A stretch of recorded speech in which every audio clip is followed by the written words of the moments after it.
Bruno, prazerzão te ter aqui. A gente já tem uma história aí que a gente já se conhece há bastante tempo. A 100 Startup foi importante para mim e importante para muitas pessoas que eu conheço. E é um prazer te ter aqui para conversar com a gente. Bruno, cara, você tem uma trajetória impressionante. Você tem aí mais de 20 anos nesse campo de tecnologia e inovação, né? Em diferentes ambientes. Isso que eu acho uma coisa bem enriquecedora. Você é formado em engenharia elétrica na Unicamp e trabalhou em grandes empresas também, então você teve um momento aí que você atuou como engenheiro, né, como executivo de uma empresa, e aí você depois transitou para um ambiente, para o ecossistema de inovação, sendo uma pessoa super importante, né? Eu queria começar pelo começo da sua carreira profissional, né? Voltando lá no Bruno, aluno de engenharia elétrica, você falou que hoje sua filha está cursando, né? Então, aquele Bruno que estava lá, como é que foi essa decisão, né? Tem várias oportunidades, várias possibilidades, pós-graduação, empresa, né? Trabalhar como funcionário. Como é que foi esse momento para você, até você decidir e começar a trabalhar numa empresa? Ah, legal. Bom, primeiro prazer aí, obrigado aí pelo convite. A gente se conheceu, você como para mim uma startup, uma tecnologia, né? Então foi muito bom, muito interessante. E agora nessa posição também promovendo, né, o tema, o ecossistema em geral. Então agradeço aí o convite. Do meu lado, sim, quando eu entrei na faculdade, acho que a origem, né? Meu pai, engenheiro também, do ITA. Minha mãe vem de uma família de empreendedores. Então, o empreendedorismo estava presente, assim, muito forte. Todos os irmãos dela são empreendedores, ela também. E meu pai não, fez carreira, né, de engenheiro executivo a vida toda. E ficou sempre vamos dizer assim, esse paradoxo, né, entre as opções, né? E para mim era algo muito forte a ideia de empreender com tecnologia, ou empreender em tecnologia, né? Então eu via, assim, e as conversas com meu pai eram sempre de tecnologia, mas eu queria ser empreendedor, mas não sabia o quê. Então eu entrei na faculdade com uma cabeça de que eu sabia que eu queria ser empreendedor, mais do que isso, eu queria, a gente fala empreendedor, é um termo hoje até meio abstrato, né? De forma mais pragmática, assim, ser dono de uma empresa, criar uma empresa, né? Eu quero lá na frente vislumbro a ideia de que eu vou ter uma empresa, e essa atuação profissional que eu quero ter, né?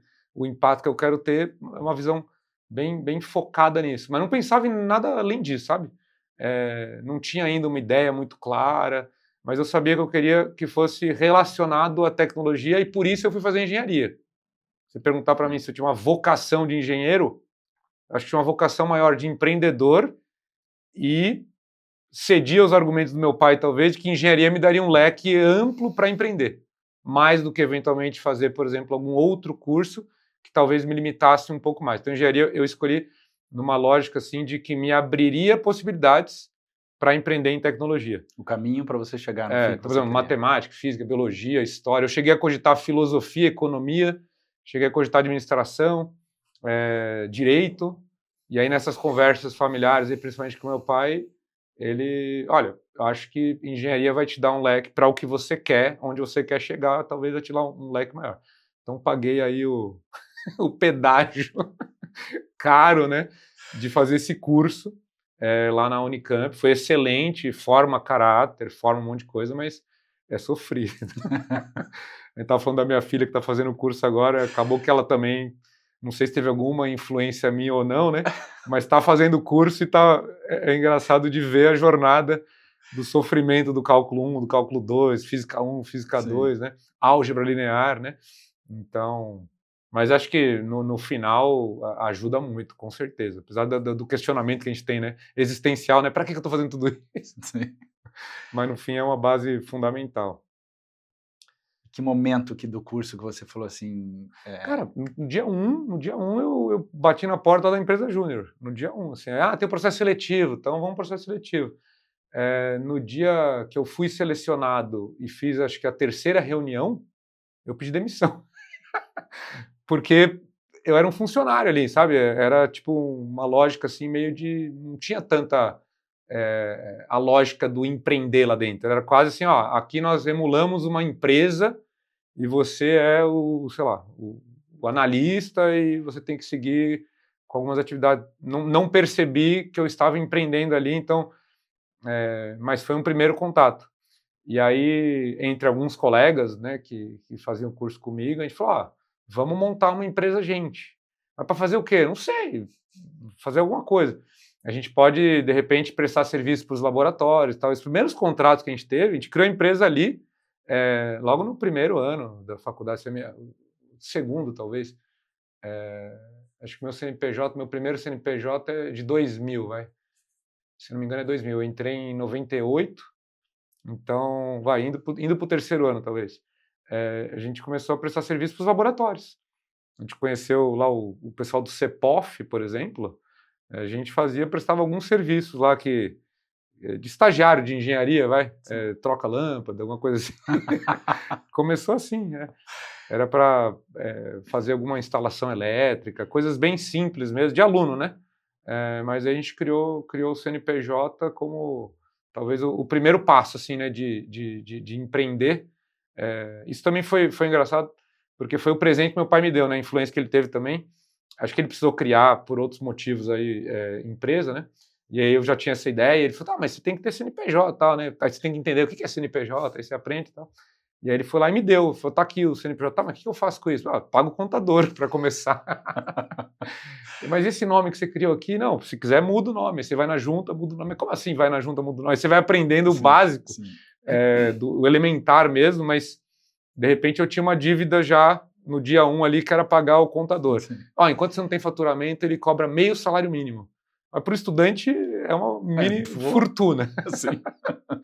Então eu fui atrás de alguns projetos para começar, né? Então a história foi essa, assim, era uma determinação de querer empreender, não ter ainda uma visão clara do que, mas ter pessoas também ao redor que também queriam, e começamos a buscar os caminhos. Bom, Bruno, você tem essa vontade, né, na graduação, então logo desde, né, do início você já começou a empreender, mas depois que você terminou o curso, você foi trabalhar em empresa. Como é que foi isso? Porque daí na verdade, a história foi um pouco diferente. Eu participei daquele intercâmbio muito legal lá que tinha na época, da CAPES, Fulbright, você fazia uma prova e tal, não sei se existe ainda. Sei que tem muitos outros intercâmbios, mas na época era algo assim que você tinha que fazer uma prova e tal. E aí eu fui para os Estados Unidos. E aí, na hora de procurar estágio e tal, eu queria muito ir para a Europa, os Estados Unidos era complicado, consegui... Quando na graduação? No começo? Não, segundo ano e meio. Assim. Tá. Foi 2000 para 2001. Eu já tinha até esse meu CNPJ ali, então estava nessa também de querer conhecer o mundo e tal, e aproveitar essas oportunidades de intercâmbio. E aí eu trabalhei lá no Synchrotron de lá, então tive um primeiro contato assim, como quase uma iniciação científica, como engenheiro ajudando os físicos lá. Isso me colocou também muito perto da pesquisa aplicada, sabe? Porque era um projeto nessa linha. Então, para mim, P&D começou a fazer muito sentido, né, como engenheiro. E aí eu consegui um estágio no P&D da Thales, que é o Grupo Thales, lá em Paris. Aí, espetacular. Eu saí dos Estados Unidos, fiquei um ano lá, trabalhei no Synchrotron, fui para Thales. E aí, lá na Thales, eu conheci uns empreendedores da antiga Elebra, que estavam com uma pequena empresa, que a gente chamaria de startup hoje, né? Entrando nesse setor de radares para tráfego aéreo. E aí eu estava justamente testando os FPGAs, né? São uma tecnologia da época que substituiria as versões, vamos dizer assim, anterior de processamento para os radares de nova geração, e o Brasil era o potencial primeiro cliente.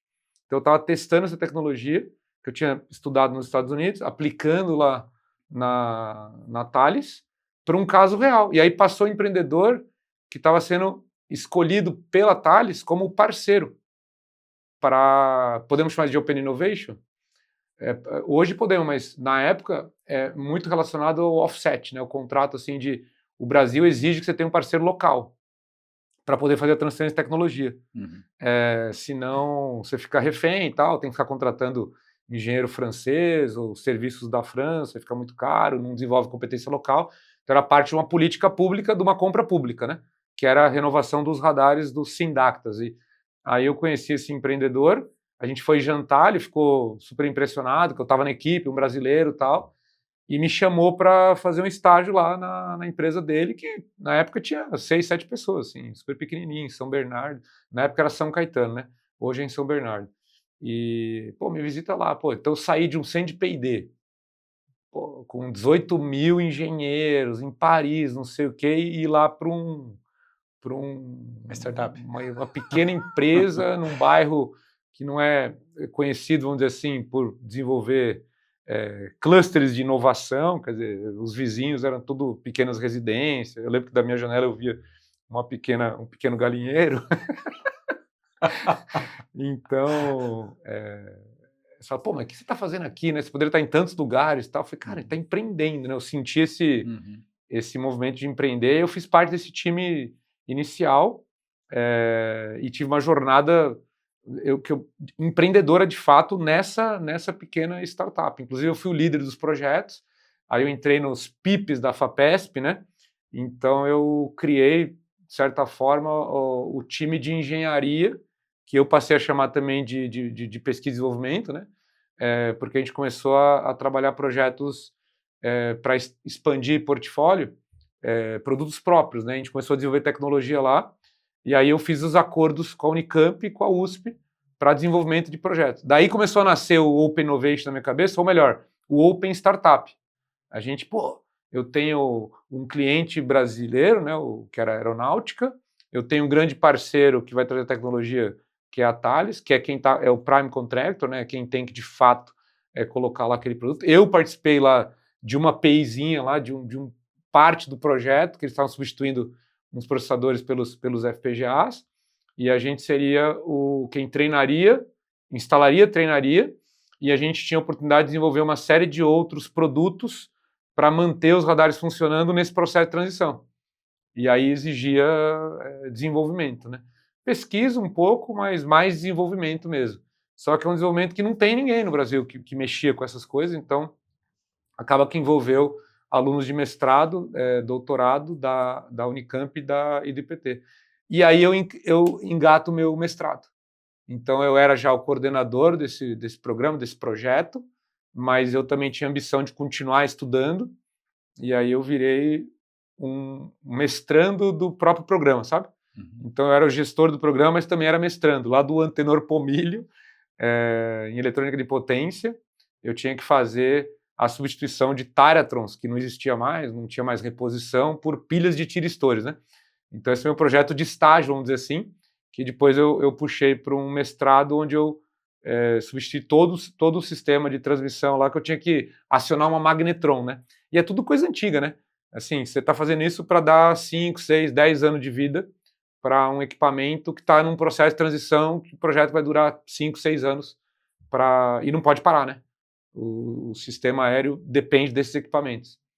E aí a gente entrou com o projeto PIP, FAPESP, que ajudou a gente a financiar alguns desses produtos, foram 3 PIPs, né?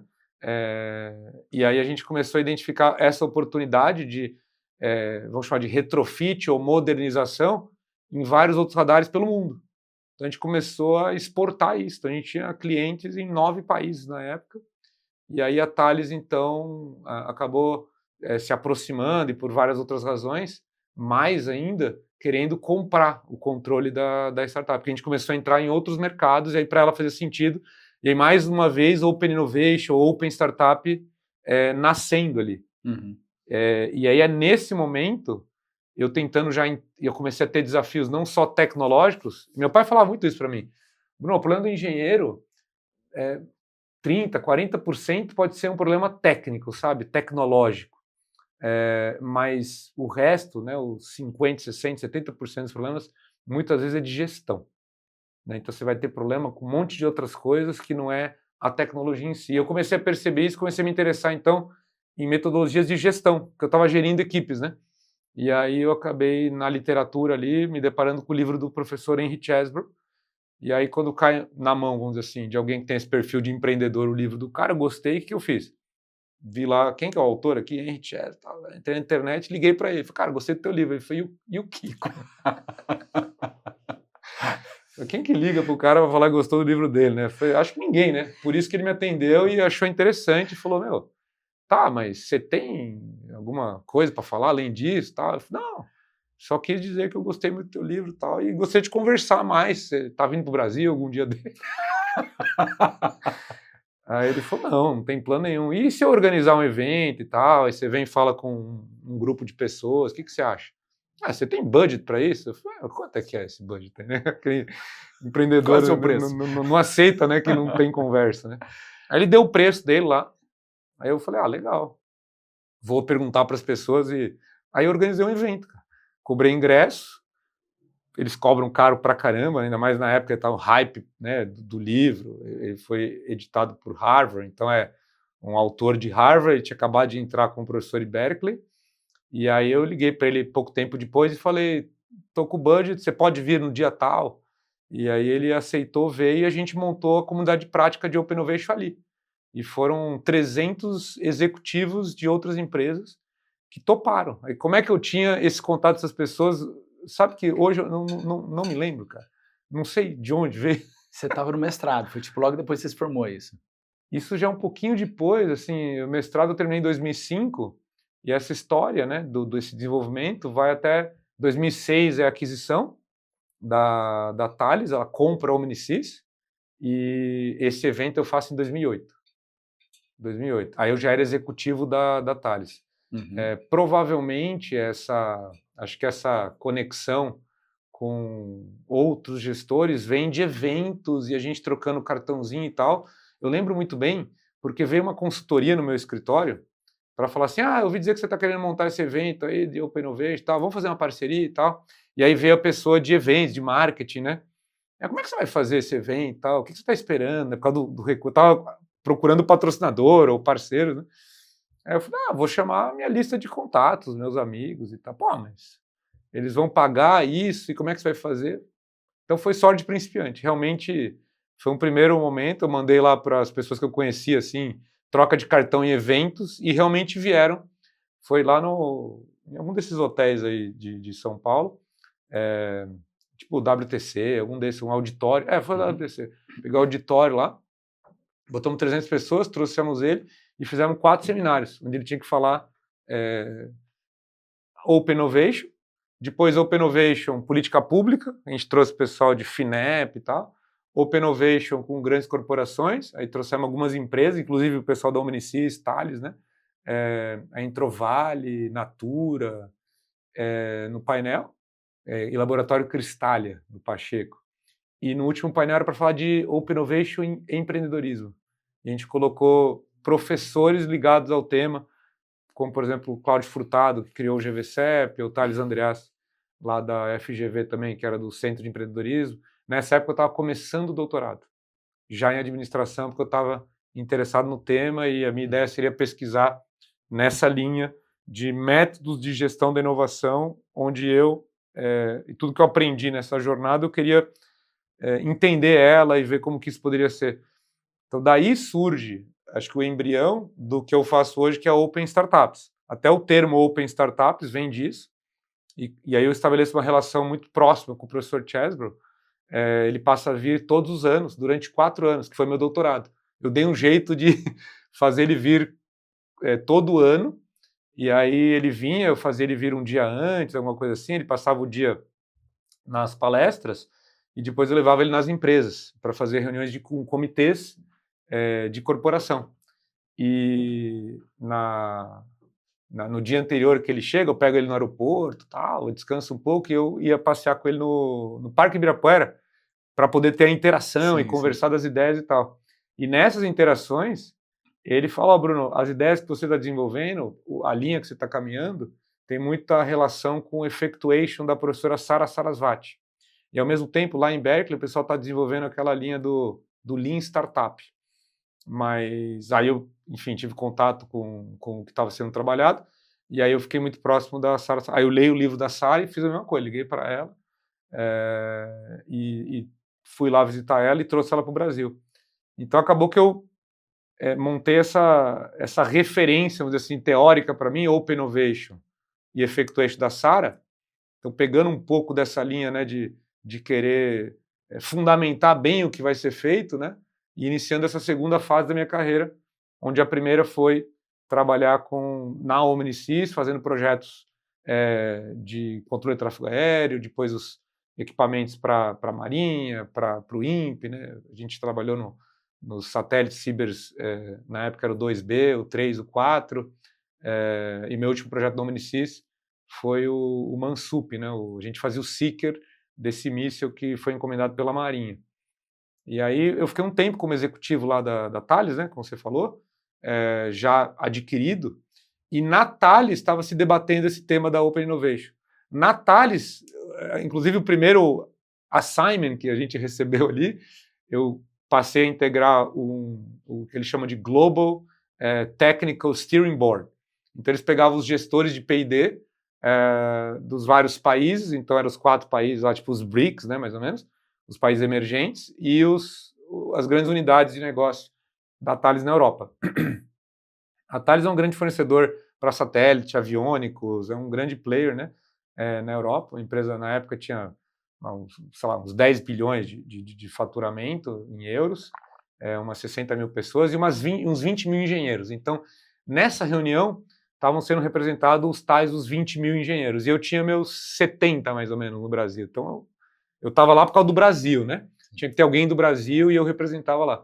E a primeira missão, na minha primeira reunião desse grupo, foi, pessoal, conforme decidido e tal, vocês têm um período de tempo, 6 meses, para avaliar todo o portfólio de patentes e falar quais vocês não vão utilizar e colocar no mercado que a gente vai liberar. E era um dos capítulos do Chesler, né? Se você o negócio da gestão das patentes, que ele usava o case da IBM, que começou a vender, e tinha uma unidade que faturava 2 bi de dólar na época, de licenciamento das patentes, que a IBM não usava nos seus produtos, mas usava para fazer startups ou fazer uso em outros mercados, outros setores.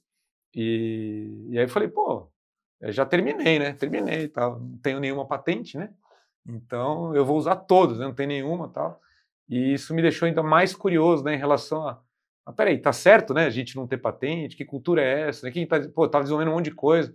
Então esse aí também foi um tema muito forte, eu fiquei muito, assim, engajado nessa discussão, que vai levando você para os modelos de Open Innovation, né, para você entender, então, qual que é a prática, né.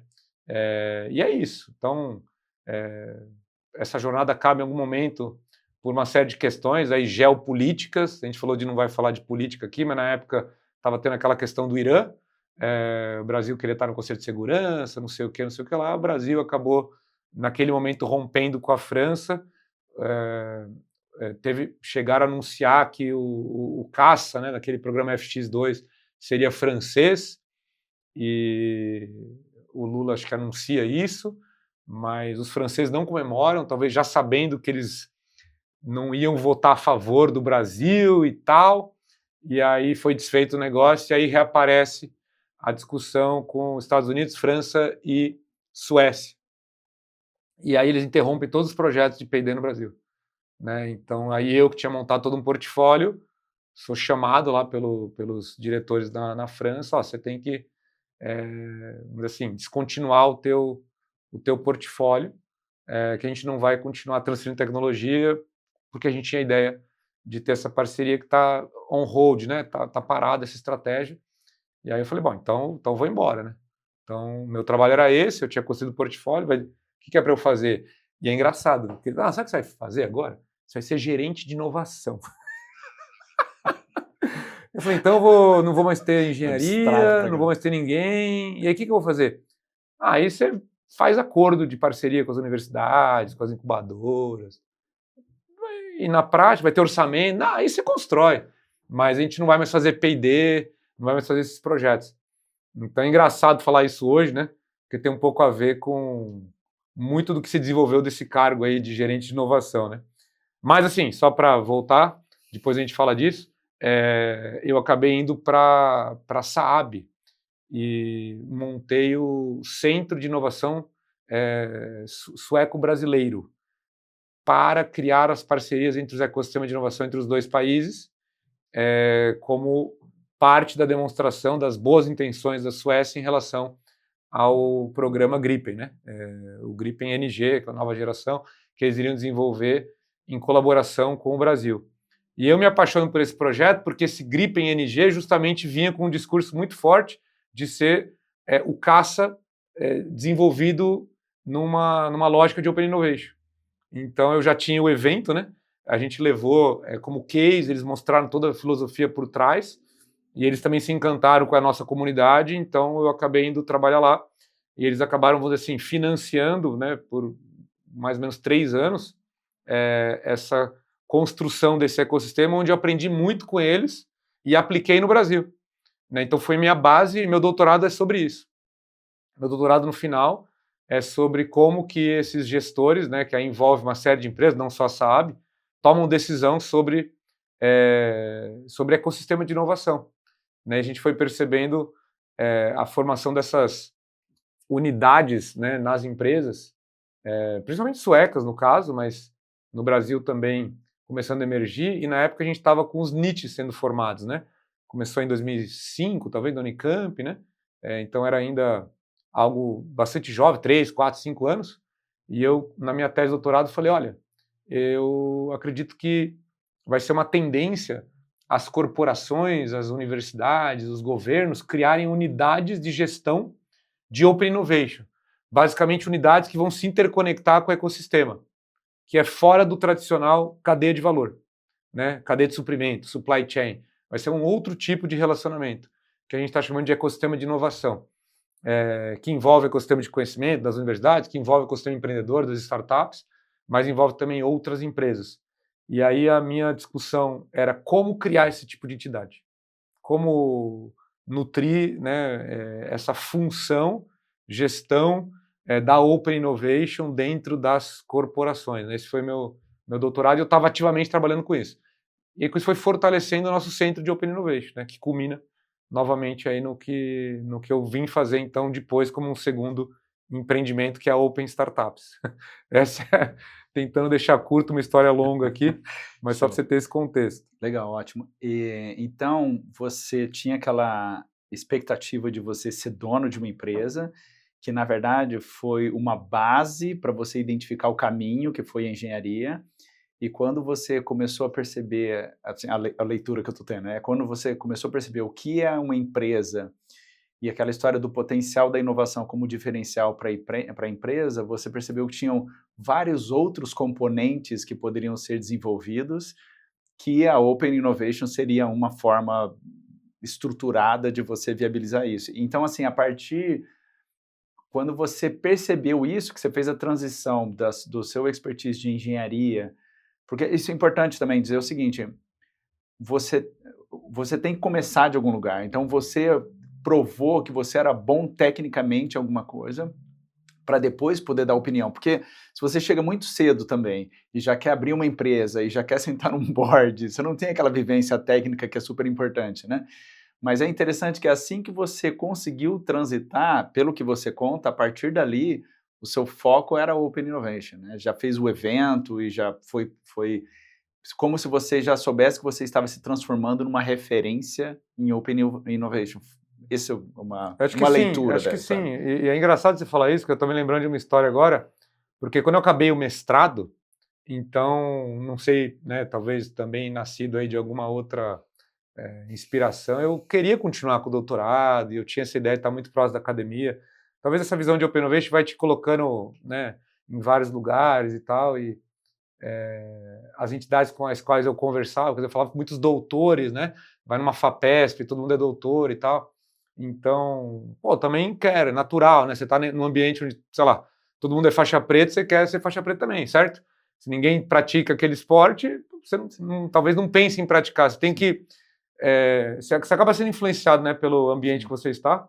E quando eu estava muito na academia, e assim, em paralelo a tudo isso, mas eu sempre mantive desde 2004, a nossa empresa lá em Campinas, uma outra empresa, que é a atual Open Startup, mas que era uma visão que eu tinha de ser a entidade que faria a gestão da Open Innovation para esses projetos que eu trabalhava, por exemplo, da Omnicis. Então, eu mantinha uma equipe de engenheiros da incubadora da Unicamp, fazendo projetos de engenharia para a Omnicis, com aquele portfólio de P&D que eu tinha muito recurso também que vinha das fontes de subvenção, né? Principalmente FINEP na época, um pouco de FAPESP no começo, depois FINEP que veio com os projetos maiores, e eu tinha que contratar mestres, doutores, eu mantinha uma entidade ali, quase que tipo a própria Inova, né? Mas gerindo o projeto de fato de desenvolvimento de tecnologia.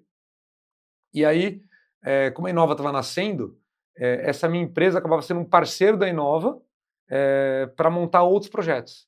E aí eu comecei a entrar de fato em alguns boards.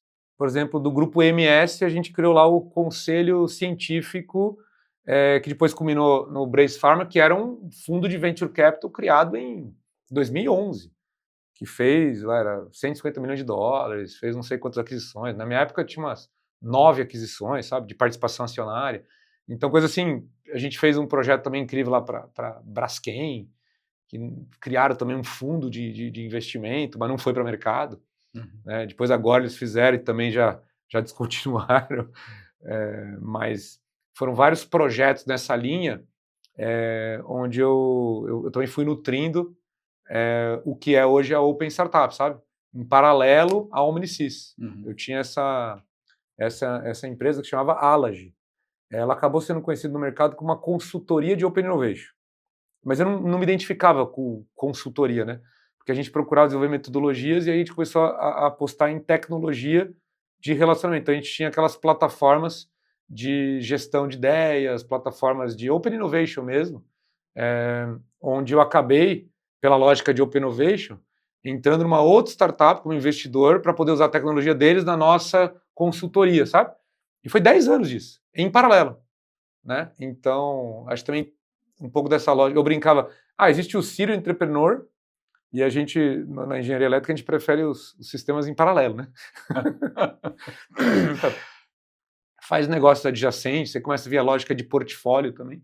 Então, a Alage, por exemplo, ela cria um veículo também de investimento e eu passo a virar investidor anjo. Bom, anjo, na verdade, pelo ticket, mas era eu, meu sócio, os outros sócios da Alage, e a gente começou a investir em várias startups. E aí nasce, nesse ecossistema, o IVP, que era o Inova Venture Participações, que a gente fez aí uns 14 investimentos também, com uma outra rede de investidores, empresários ligados à Unicamp. A gente começou a investir em startups em conjunto. Eu acabo assumindo a presidência por alguns anos lá também, e a gente tem toda uma experiência também como investidor, sabe? Então, não é uma trilha linear, única, seriada, né? Sim. É um monte de coisa que vai acontecendo em paralelo, sabe? Legal. Acho que isso é importante destacar também.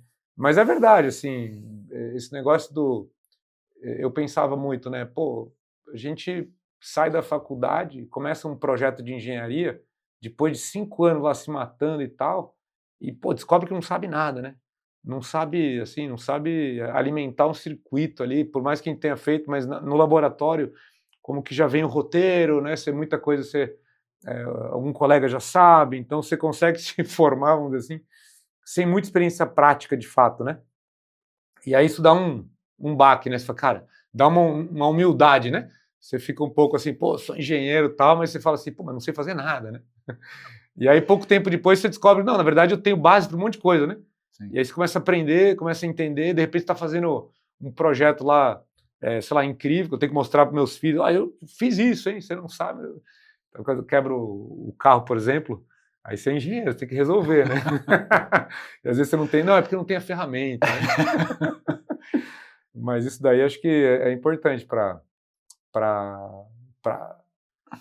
fazer parte de processo de tomar decisão, né? Esse reconhecimento de uma jornada, né? O que o pessoal chama de track record, né? Em inglês, eu acho que o empreendedorismo, acho que a diferença que tem é que você consegue muito rápido, muito jovem, conseguir essa reputação. Diferente da academia, por exemplo, né? Sim. É possível também, mas é mais difícil, né? Sim. Você precisa de um tempo talvez maior, né? Em outras profissões também, né? Você precisa ser mais velho, vamos dizer assim, para ter o respeito. Empreendedorismo, acho que você consegue, é mais distribuído, vamos dizer assim, né? Mas com certeza tem isso também. E tem uma diferença também que na academia, por mais que você consiga uma projeção, você tem o controle. Se você é uma pessoa que que tem essa visão, dizendo, não, eu quero construir algo, a empresa te permite isso muito rápido. Na academia, não, você está construindo um grupo de pesquisa, você tem uma projeção ali do seu nome, né? E por mais que seja rápido demais, você está dentro de um meio.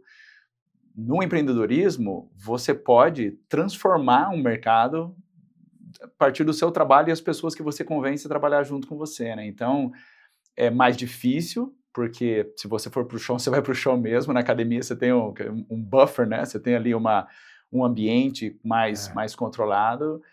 Mas é o que a gente fala de todo o negócio. Quanto maior o risco, maior a chance de ganho ou maior a chance do tombo, né? Então, e eu queria pegar um ponto que eu acho que isso é fundamental eu acho que é fundamental para qualquer carreira, de qualquer área, para qualquer pessoa.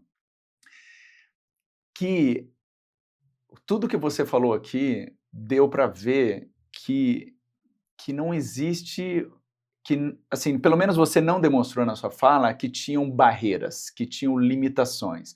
Então você olhou o livro, tinha um autor, você entrou na internet, conseguiu e você ligou. Você não pensou assim, mas o que será que vai acontecer? Mas será que meu inglês vai ser bom o suficiente? Será que eu vou... Então, assim, quando você falou, eu vou abrir uma empresa para colocar, você viabilizou. E isso é importante porque é uma questão de, que eles usam o termo mindset, ou a forma como o nosso cérebro funciona, né? Chame do que quiser, mas eu acho que isso é muito importante. E a gente precisa, às vezes, ter certeza que as crianças, adolescentes, os jovens estão tendo esse tipo de vivência, que o resto é consequência. Você hoje está com a 100 Startup, você vai falar de outras iniciativas também, mas é tudo consequência do fato de você ter olhado todas as dificuldades como desafios e não como limitações. Isso é muito bom, porque realmente acho que é um ponto central que eu falo muito, né? E foi um aprendizado que eu tive. Eu estava acho que na faculdade ainda, e vários desses momentos ocorreram, né? Um deles, por exemplo, que me fez, de certa forma, pedir demissão da empresa Júnior, né? A gente estava prestando serviço para um laboratório e o cliente era um professor chamado Carlos Henrique de Brito Cruz, já ouviu falar? E ele, na época, acho que ele era, talvez, só, entre aspas, diretor da física. Eu não sabia, era um professor para mim. Sim. Uma portinha, daquela salinha bagunçada de professor, pequenininha, né? E um cara bravo lá, porque a empresa Júnior atrasou lá a instalação da luz. A troca do luminário. Você que tomou uma bronca ali, né? Aí eu falei, cara, pô, tô aqui, né? Eu podia estar roubando, podia estar matando. Eu vim aqui humildemente trocar uma lâmpada e tomei uma bronca. E tinha um gerente, né, que devia ter 6 meses mais de idade que eu, sabe? Eu tinha, sei lá, 17 para 18, o cara tinha 18 para 19, alguma coisa assim. E ele tomando bronca na minha frente, né? Foi a primeira... Eu falei, pô, mas o que a gente fez de errado, né? Não, é a gestão do projeto, é o prazo, o cronograma e tal. Eu falei, pô, eu não vou passar por isso, sabe? Então, vamos... Aí você entra numa... Não, eu vou ter que ter mais atitude, eu tenho que chegar lá, eu tenho que trocar esse negócio, às vezes o cara chegar, né?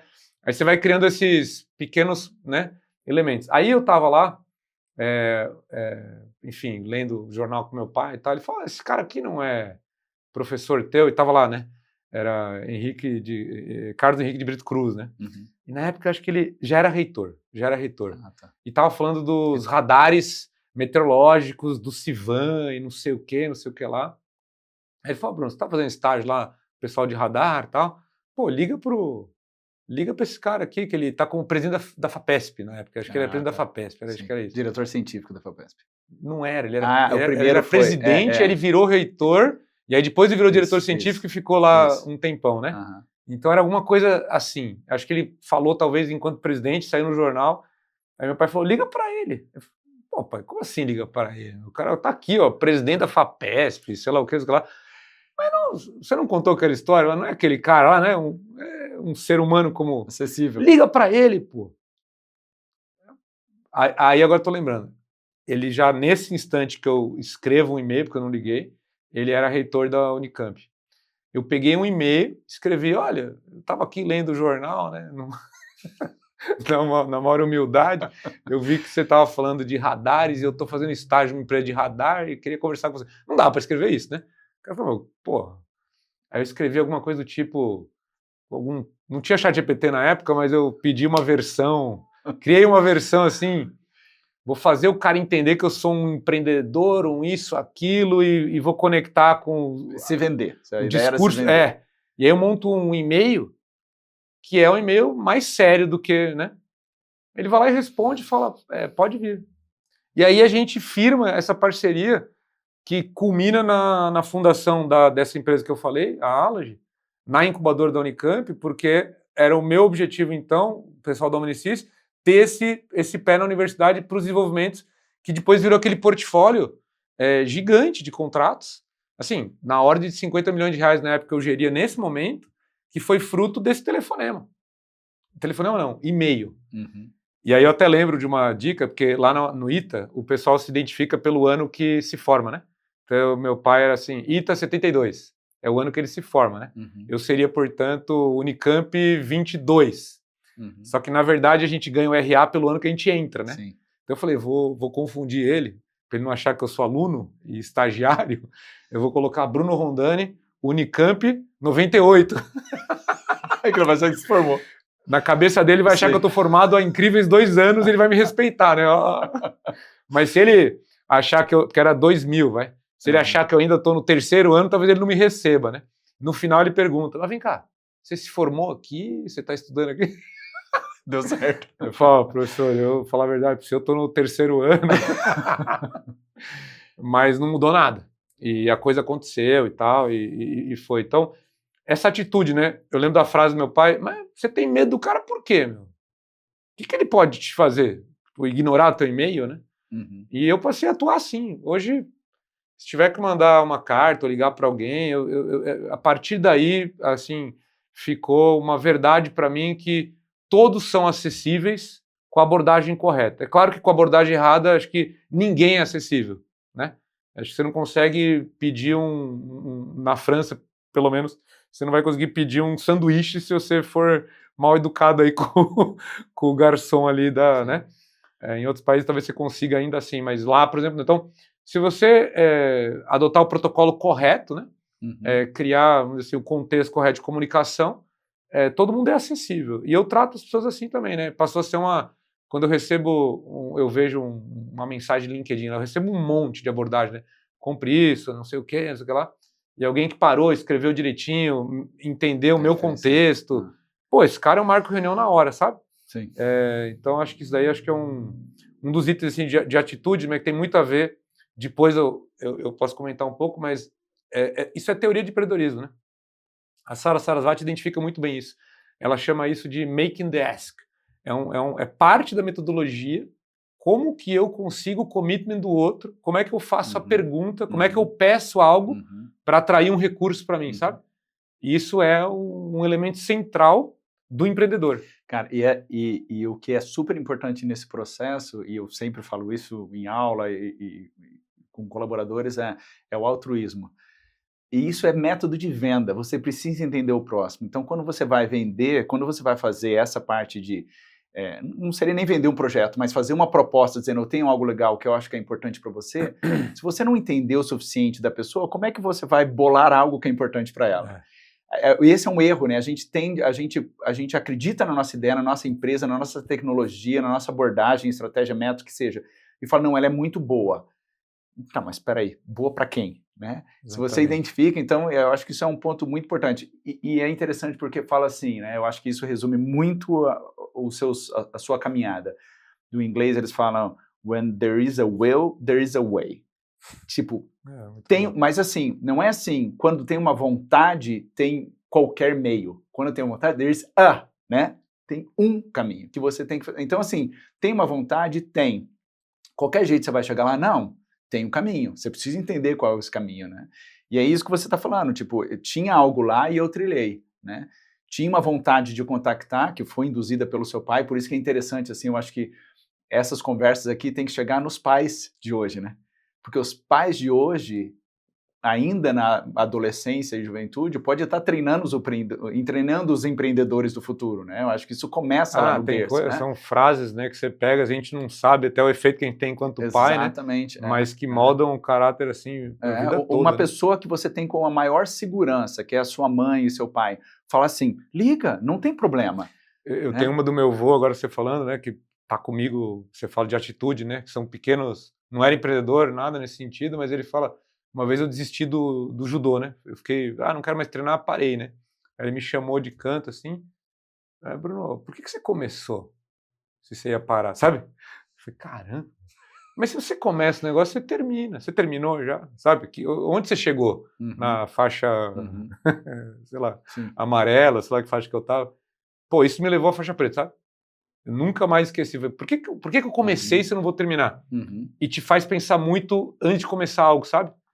Então, claro, aí você fala, tá bom, mas você não pode ser obstinado. Mas a resiliência é fundamental. Então, te deixa muito mais claro, tá, agora é hora de parar. Mas por que você começou? Não, eu não ia parar por qualquer coisa. Eu estou parando por causa disso. Exatamente. Mas isso daqui te traz a atitude priorizando outras coisas. Né? De resiliência. Eu tinha, acho que 10 anos quando ele falou isso para mim. Então, e você vê que se a pessoa fala assim, mas você está lá no judô, mas você vai se machucar, que querendo ou não é um carinho, é uma proteção, você acaba limitando a pessoa, né? Ou tipo assim, você vai ligar, o cara é presidente da FAPESP, que ridículo. Ou vê se você gosta, se não acontecer nada de ruim, você fica. Qualquer problema, sai e vai fazer outra coisa. Então, as palavras que nos formam, elas são fundamentais. Né? Que óbvio, como pai, a gente pode testar vários esportes, não tem por que fazer um ou outro, né? Sim. Mas se eu falo, qualquer problema, troca, tá tranquilo, né? E não crio esses elementos, tudo bem. Então vai ter mais dificuldade de terminar algum ciclo, qualquer que seja, né? Da vida. E às vezes é fundamental que esse ciclo termine, né? E a gente vê muito o que diferencia as pessoas exatamente. Muitas, na primeira dificuldade, né? Sim. Isso não determina também sucesso necessariamente, tá? Mas eu acho, assim, na minha maneira de ver, te tira de um monte de experiência extremamente relevante. Sim. Se você para na primeira dificuldade, né? Sim. Mas são várias coisas assim, né? Posso trazer um monte, assim, que eu estou lembrando, que você vai falando, que vai moldando o processo de tomada de decisão. Né? São frases que você lembra, que nem essa que você acabou de falar, né? A gente vai ver daqui 2, 3 anos se eu vou lembrar, né? Porque às vezes ela fica martelando numa decisão, né? Mas é fundamental. Legal. Tá, vamos falar então um pouquinho da 100 Startups, que eu queria chegar nela. Ela tem um impacto super importante, né? Em algum outro momento eu conto meu depoimento. Na verdade, já tem até um podcast, né? O Fermento.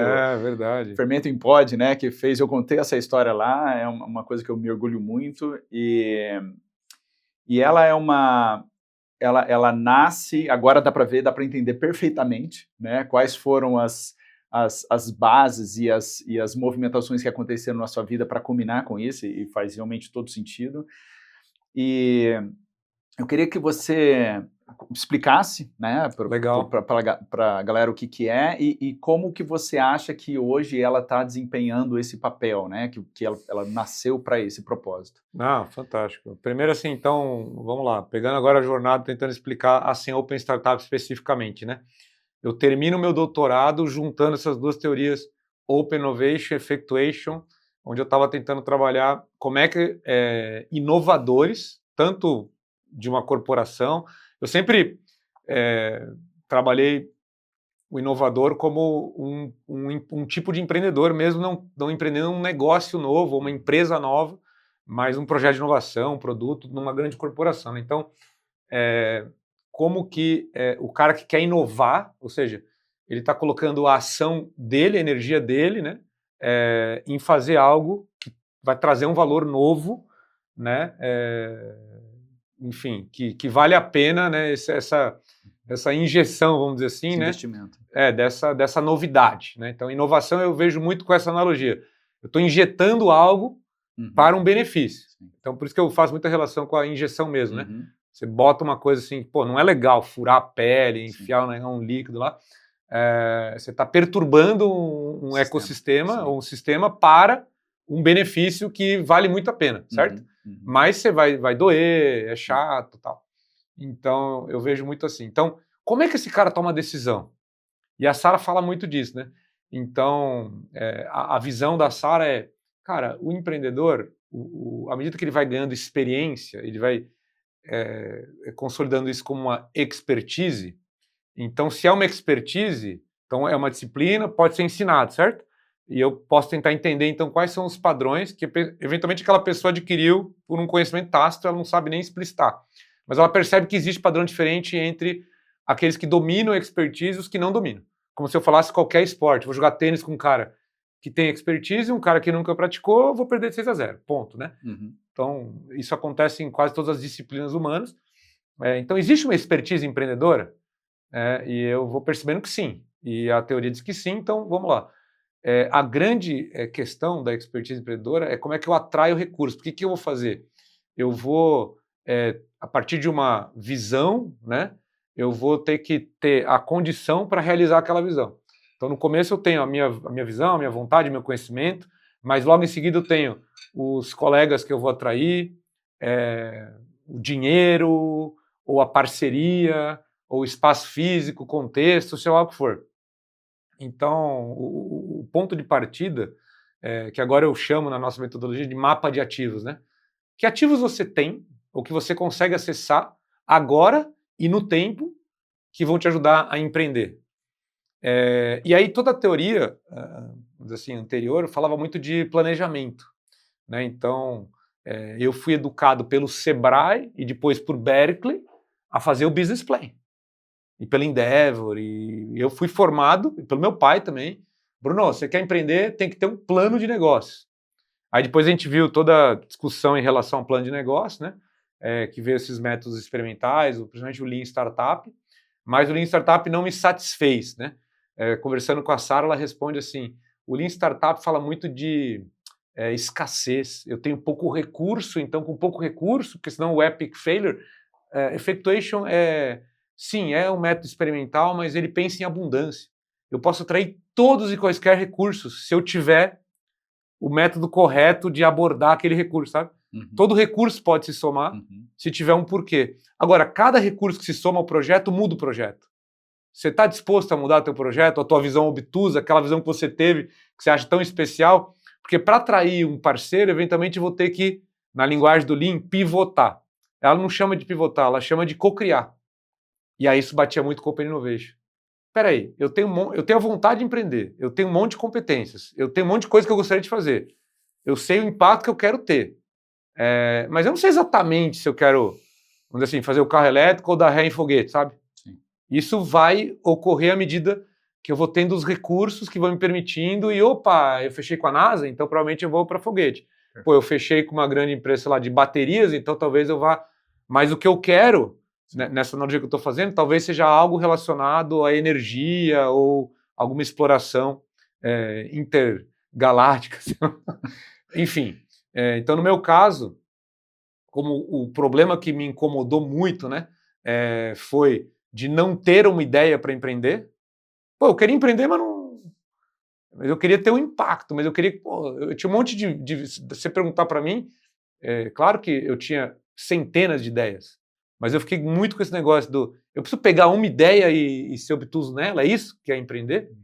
Então a 100 é uma resposta a isso, porque a gente tinha um programa na FGV, na época do doutorado, eu fui chamado lá para coordenar um programa, onde a gente começou a receber cada vez mais e mais ideias, né? De alunos, de estudantes e tal. E a gente percebia, né? Pô, estamos criando aqui um mito da ideia, né? E até um professor lá, o professor Newton Campos, ele fez doutorado lá um pouco antes que eu, ele publicou esse livro chamado Mito da Ideia, que tem muito a ver também com o efeito eixo, com essa mesma discussão, porque a gente vem do mesmo ambiente, né, talvez de pensamento.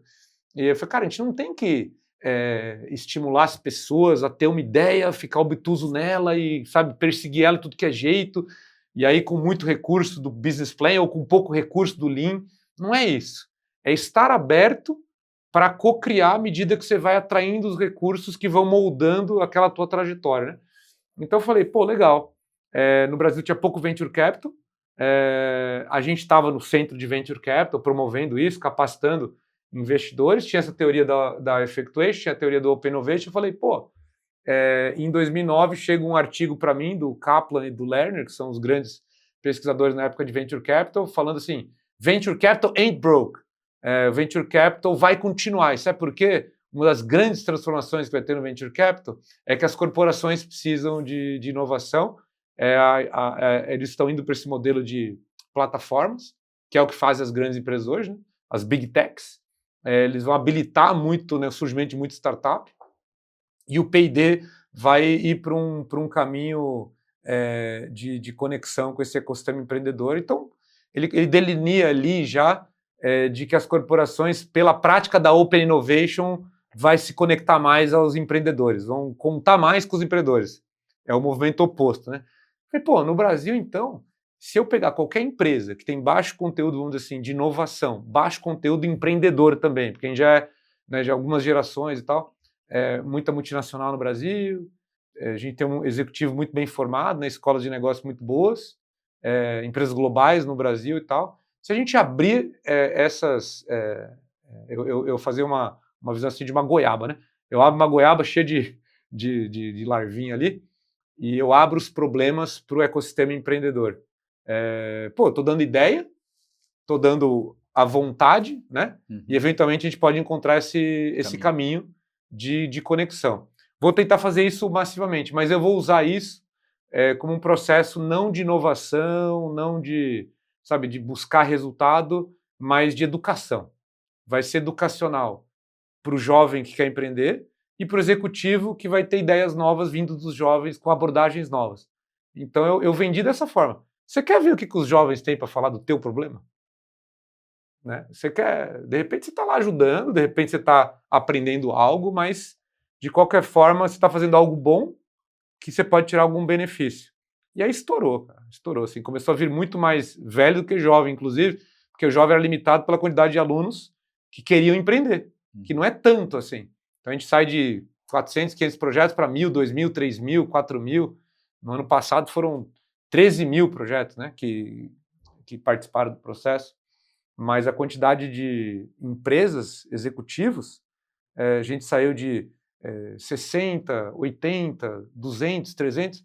O ano passado, quando eu falo ano passado, na verdade eu já posso falar o número desse ano, que a gente está publicando no ranking, foram 6.000 corporações que fizeram negócio com startups.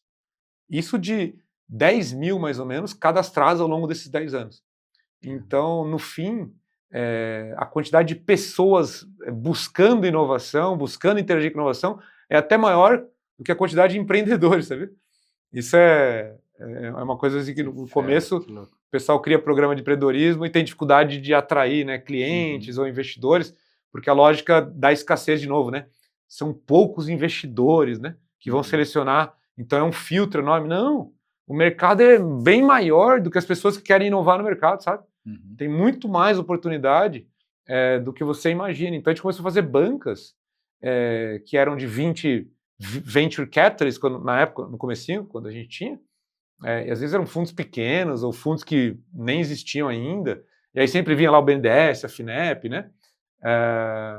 Mas depois a gente passou a ter audiência, assim, com centenas ou milhares de pessoas vendo os pitches das startups e tal, e a gente começou a plataformizar isso. A gente falou, cara, aí surgiu o Tinder, né? Lembra? Sim. E o Tinder, quando surge, quando emerge, para essa turma que está no lado executivo, a maior parte já tem uma certa idade ali, então grande parte está eventualmente comprometida, não pode entrar no Tinder. Então a gente usou isso de marketing também para brincar, né?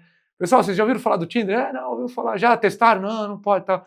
Então tem um Tinder aqui de inovação, ó. Vocês vão poder interagir e aí a usabilidade, né, foi a grande novidade, que fez também explodir a quantidade de pessoas interagindo. Bom, interação gera confiança, né? Sim. As pessoas se conhecem, uma entende a outra, essa confiança acaba gerando oportunidades, abertura, que gera negócio, negócio gera resultados, e os resultados têm que ser celebrados. Eu aprendi com os americanos a importância de celebrar resultado, né?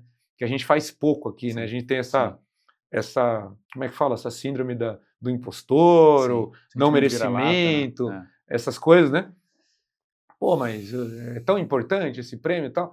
Cara, eu, quando fiz intercâmbio em San Diego, lá no segundo colegial, eu tirei notas boas, razoáveis, a vida inteira no colégio. Nunca ganhei prêmiozinho, nada. Aí eu tô lá no meu intercâmbiozinho, 5 meses, né, de semestre lá, aí eu vou bem numa matéria, jantar de gala. Aí eu, tenho que convidar minha tia, minha prima, que era a família que eu tinha por perto, eu vou ganhar um prêmio e tal, por quê?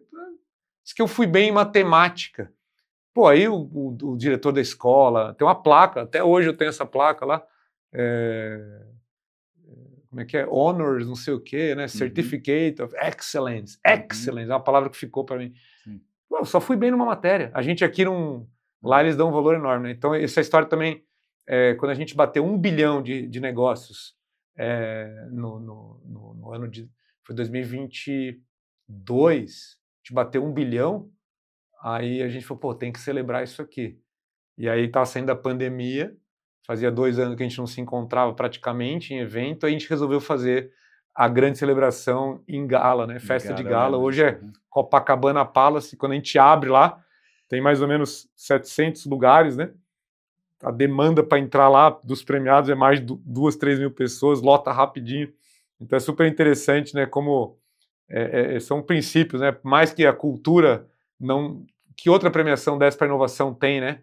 O pessoal faz coisas muito mais low profile, a gente jogou lá para cima, e aí no começo algumas pessoas questionando, mas por que empreendedor é informal? O empreendedor é o primeiro que lota. Ele anda de bermuda e chinelo, se você quiser, o ano inteiro, mas para celebrar uma conquista, é o primeiro a querer dar valor a isso, né? E aí os executivos também acabam percebendo o valor, mas houve uma resistência cultural, sabe? Do próprio gerente de inovação, às vezes, não, mas vou ter que pedir para participar, tal. Não, deixa que a gente fala. A gente começou a criar um programa, assim, o C-Level que tem que levar o executivo de inovação para premiar ele lá, né? Que legal. E mostrar a importância disso. Aí agora já virou parte, eu diria, da cultura do nosso ecossistema, né? Porque a gente conseguiu dar sequência para isso. Mas basicamente isso, cara, conseguir estimular essa conexão inicial lá, usando o digital, usando os eventos, a gente faz muito evento, medindo as relações, né, que vão gerando contratos, resultados, criando um ranking baseado aí foi baseado na ATP, ganhou, perdeu o jogo, tem um ponto, depende do tipo de contrato, o valor do contrato, a quantidade de contrato e a natureza do contrato. Criou um sistema de pontuação objetivo, auditado automaticamente pela coerência, duplamente validado na lógica do blockchain, sabe?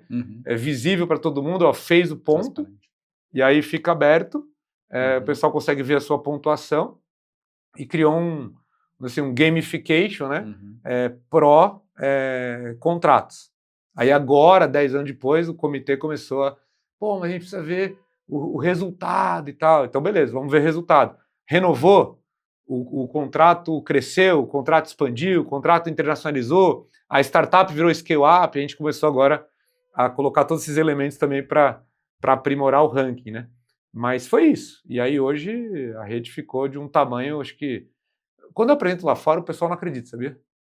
Assim, tem que... Você se apresenta... uma marca brasileira isso. Né? Eles não acreditam, cara. Porque você fala assim, cara, no ano passado a gente mapeou, baseado nesse método, que o pessoal foi lá, registrou e validou 60 mil contratos.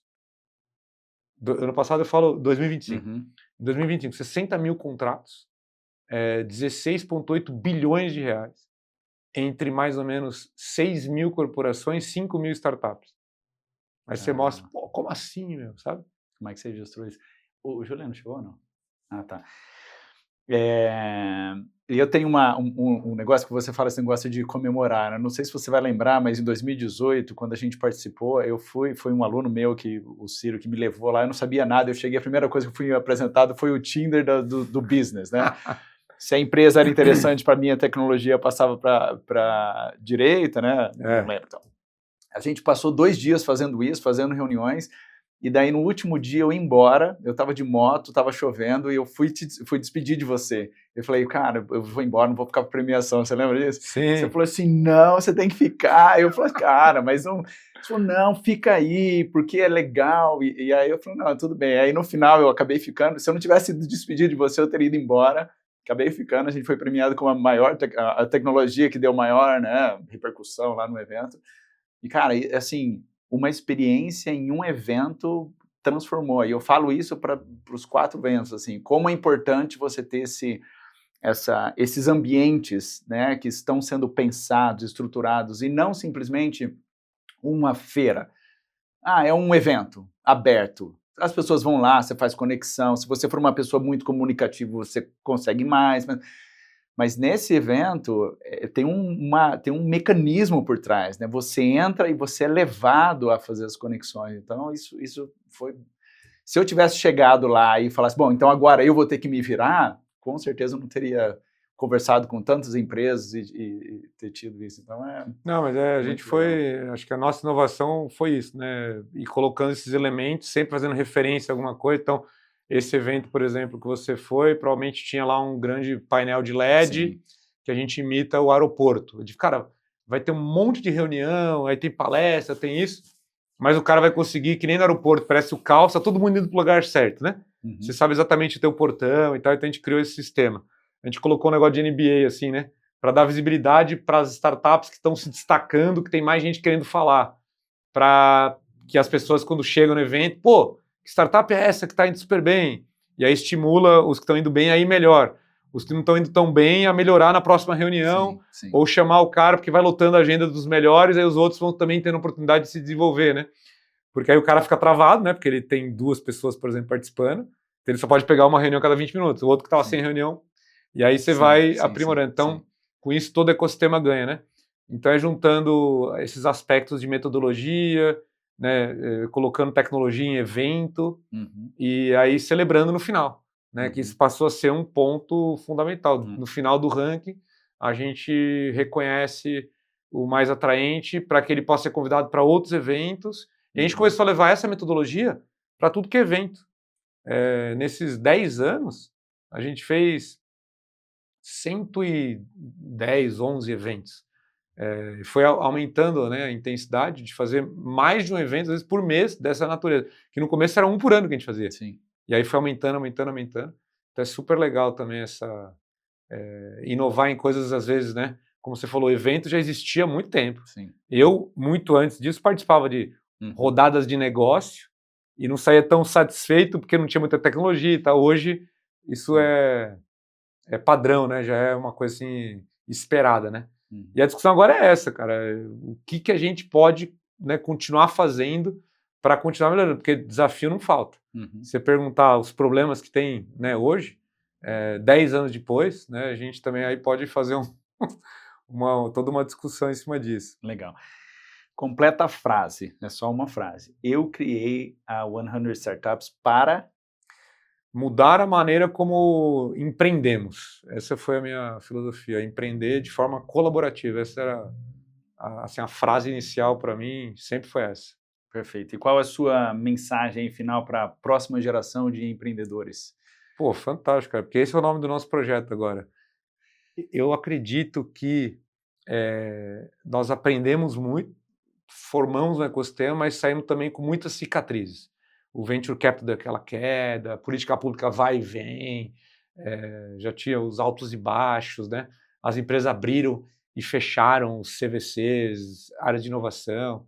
Então, eu acho que agora, nessa nova geração, ela tem que ser uma geração... Você vai gostar, né? O termo, eu vou achar um termo mercadológico melhor, mas é uma geração científica. Não só pelo Deep Tech, sabe? Mas pela metodologia de empreender. Não dá para empreender como se fosse o Street Fight ou Street Smart, sabe? Como é que fala essa língua? Não. Eu acho que método científico. Cara, método científico, aprender isso com uma disciplina, com uma relevância incrível, lá igual o cálculo 2 ou 3, ter uma disciplina de empreendedorismo, mas assim, muito longe do, vamos dizer assim, do fácil, né? Que estava falando desses cursinhos de 2, 3 horas, 2 dias, imersões, essa bobagem. Vamos parar com essa bobagem, sabe? Isso aí você acessa, vamos dizer assim, de forma fácil, né? Vamos para o profundo, sabe? Eu acho que a nova geração vai ser uma geração muito mais profunda. E aí eu tenho um comentário para fazer em relação a isso. Quando a gente começa o programa, era só para aluno, só para estudante. Então ele, por definição, não tinha experiência. O que é péssimo para os negócios. Péssimo, você falou disso. E aí eu era financiado pela Intel, que trazia essa exigência. E aí a Intel fala o seguinte, não, eu vou financiar agora só parte do projeto, você pode trazer outros patrocinadores, e aí a gente libera dessa cláusula, que era um projeto educacional. Né? Quando a gente libera, vem os empreendedores de qualquer idade. Então, se você vai hoje na celebração, você vê que a média de idade é 40 anos do empreendedor de destaque. Então, reforça essa questão da experiência, da expertise, do desenvolvimento. Né? Sem desanimar os jovens, porque tem jovens também. Só que aí, e esse é o ponto, né, que eu quero vou concluir com isso. Esses caras que se sobressaíram numa época que o ecossistema é muito menos maduro, são caras muito bons, sabe? Porque são caras que conseguiram desenvolver essa expertise na base na força do ódio, vamos dizer assim, né? Ou do amor, né? Os caras conseguiram chegar lá e desempenhar. Quando começa a ter um estímulo, tem dinheiro, tem recurso público, então muita gente começa a entrar num jogo que é difícil, sem a mesma disciplina, sem a mesma resiliência, isso polui de certa forma. É o que a gente queria, tá? Eu estava estimulando, então não estou reclamando. Se, eu estou estimulando o cara a empreender, eu vou agora falar que ele está poluindo, não. Mas esse cara entra sem a mesma preparação, sem a mesma preparação. Então, algumas métricas de desempenho caem nesse sentido. Custo aumenta, barulho aumenta, ruído aumenta. Essa nova geração, acho que agora, até porque muita gente perdeu dinheiro, muita gente perdeu tempo de carreira, certo? Que o cara vai brincar disso sem a formação, sem vamos dizer assim, a base necessária, no fim é ruim para ele, é ruim para o ecossistema, aprende algo. Essa nova geração vai vir muito mais preparada, eu diria. Uma geração, é como se eu dissesse aqui, ser campeão olímpico, eventualmente de um esporte lá atrás que ninguém praticava, é uma dificuldade porque não tem ecossistema. Hoje é uma dificuldade porque é muito competitivo. Então você vai precisar de um preparo. Não tem como ser atleta olímpico sem preparação física, nutrição, fisioterapia, não sei o que, todas as coisas que exigem. E acho que o mesmo vale para o empreendedorismo agora. Então acho que é muito mais seletivo nesse sentido, mas é possível. E aí vem a dúvida, e os jovens podem então? Então é para desestimular? Faz uma carreira de 10 anos para depois empreender? Não, porque os ecossistemas, eles podem dar o suporte e complementar. Assim como tem jovem, aí, fazendo analogia de novo ao esporte, um Alcaraz da vida lá com 20 e poucos anos, já tem 6 Grand Slam, e o outro que amadurece um pouco mais tarde, porque existe o talento, existe também o ecossistema que dá o suporte mesmo para alguém com menos experiência, se ele reconhecer a metodologia. Não contar, por assim dizer, só com a sorte, que aí as métricas vão ser muito baixas e não pagam a conta, na verdade. E não tem a ver com idade, né? Tem a ver com você priorizar a metodologia. Se você começar já com essa visão, você já é um diferencial. Se você estiver lá na frente com um monte de experiência em empresa, mas não tiver essa visão...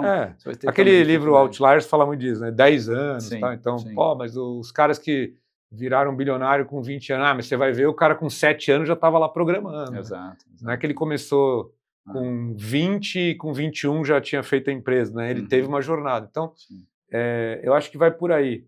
Essa nova geração é uma geração que vai ter que vir muito mais preparada e amparada por ecossistemas. Ecossistemas bons vão produzir jovens empreendedores, mas de alguma forma ou de outra a expertise tem que estar lá. Seja porque o ecossistema dá expertise ou porque a pessoa desenvolveu expertise. E acho que esse é o ponto. E isso culmina com o que eu estou fazendo agora como projeto, aí, vamos dizer assim, para os próximos 10 anos, voltando para a academia, né? E pesquisando essas metodologias, testando elas com alunos, né? E montando um portfólio desse empreendedor, desse tipo de empreendedor hoje, para a gente buscar essa métrica, né, de desempenho de portfólio mesmo, né? Para manter atraente a prática, né?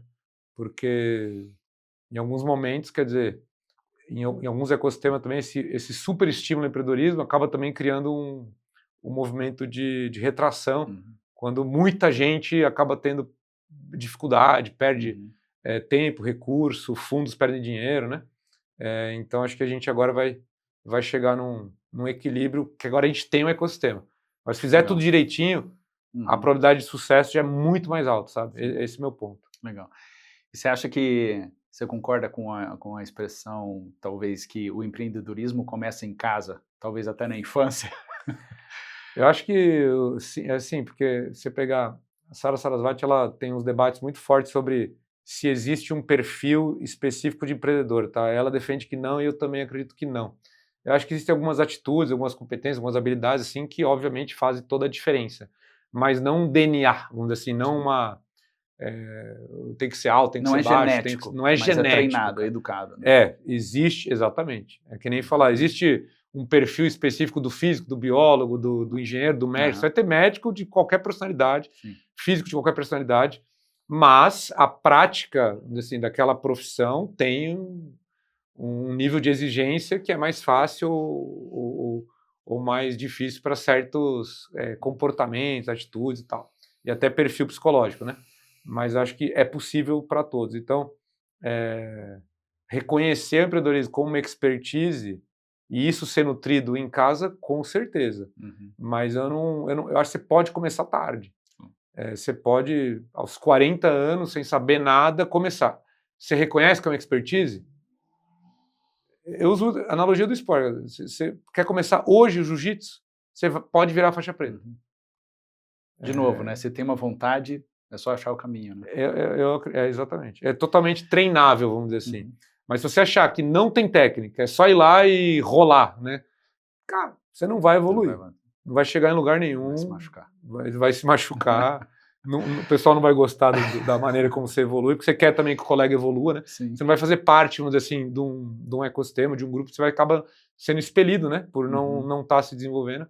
Então, acho que reconhecer que é uma expertise é o ponto fundamental. Porque quando você reconhece, veste uma faixa branca, aí você vai atrás do grauzinho 1, grauzinho 2, grauzinho 3 e vai entendendo o que isso significa. E, de novo, nessa analogia, não é porque você foi lá e conseguiu finalizar, deu um golpe, que você fala, agora eu sou faixa preta. Não. Você pode ter sorte no processo. Você pode ter algumas coisas que deram certo sem você saber por que deu certo, sem você conseguir replicar aquilo ou repassar aquilo ou transformar aquilo em sistemático dentro da tua própria empresa, né? Então, mesmo tendo sorte, quer dizer, não tira o fato de que é uma expertise, né? Quer dizer, mesmo existindo o fator sorte, né? Sim. Acho que é isso. Bruno, cara, muito obrigado. A Unicamp Ventures agradece bastante, você tem uma participação super importante não só no ecossistema nacional, mas na própria Unicamp também. A gente agradece a Perfix Consultoria pelo apoio e teve muito assunto e tem muita coisa ainda para a gente falar. Espero que você consiga voltar outras vezes. Prazer enorme, conta comigo lá. A Unicamp é uma das universidades aí que mais gera empreendedores, né? Tem alguns empreendedores aí muito conhecidos, então no que puder continuar ajudando esse ecossistema, conta comigo. Boa.